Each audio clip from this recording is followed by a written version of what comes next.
Bismillahirrahmanirrahim. Assalamualaikum warahmatullahi wabarakatuh. Di sini saya akan menjelaskan atau memenuhi tugas dari Bapak. Yang pertama, jelaskan pengertian nikah dan apa saja rukunnya. Nikah adalah perjanjian suci antara seorang laki-laki dan perempuan untuk membentuk suatu keluarga dan menjalani kehidupan bersama secara sah dalam Islam. Rukun Islam terbagi menjadi 5. Yang pertama adalah harus ada mempelai laki-laki. Mempelai laki-laki adalah pria yang akan menjadi suami yang memenuhi syarat seperti beragama Islam atau balik atau dewasa dan tidak ada halangan syar'i untuk menikah.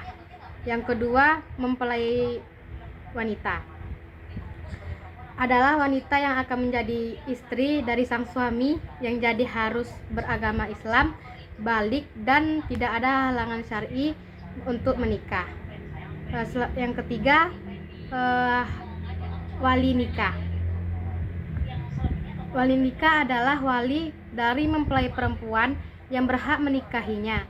Wali nikah harus laki-laki dan memiliki urutan kedudukan tertentu seperti ayah, kakek, saudara laki-laki kandung, atau paman dari ayah, adik ayah. Yang keempat, 2 orang saksi adalah 2 orang laki-laki yang dewasa beragama Islam dan adil yang menyaksikan akad nikah.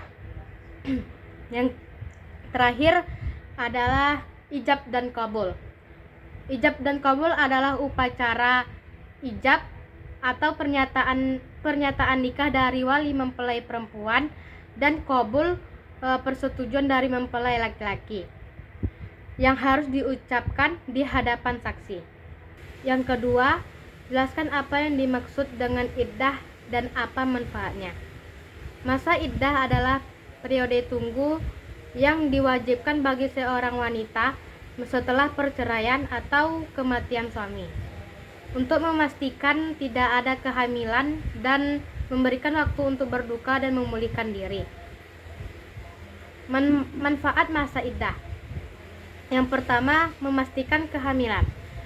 Iddah bertujuan untuk memastikan apakah seorang wanita hamil atau tidak setelah perceraian atau kematian suami.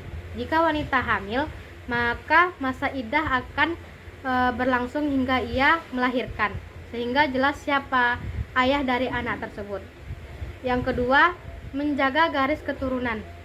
Masa iddah membantu menghindari ketidakjelasan garis keturunan jika seorang wanita menikah lagi sebelum masa iddah selesai.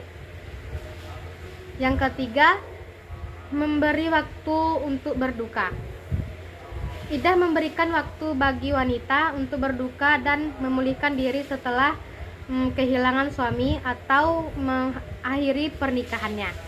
Yang ketiga, jelaskan jumlah iddah dalam Al-Quran dan tuliskan dan bacakan ayatnya atau artinya ya.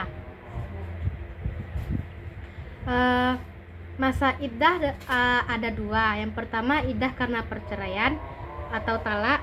Yang ketiga, masa iddah kematian suami. Masa iddah atau masa tunggu bagi perempuan memiliki ketentuan yang berbeda tergantung pada penyebabnya.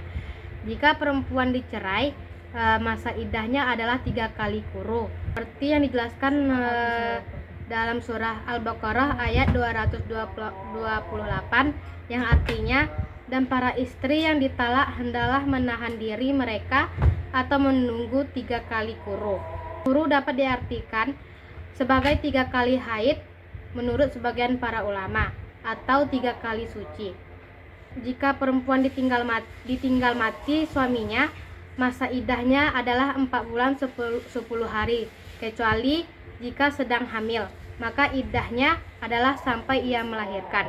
Seperti Quran surah Al-Baqarah ayat 234 yang artinya, dan orang-orang yang meninggal di antara kamu dan meninggalkan istri-istri, hendaklah istri-istri itu menangguhkan dirinya beriddah 4 bulan 10 hari.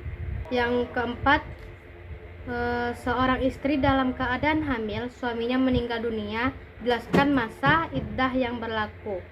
Jika seorang istri dalam keadaan hamil dan suaminya meninggal dunia, masa iddahnya adalah hingga ia melahirkan.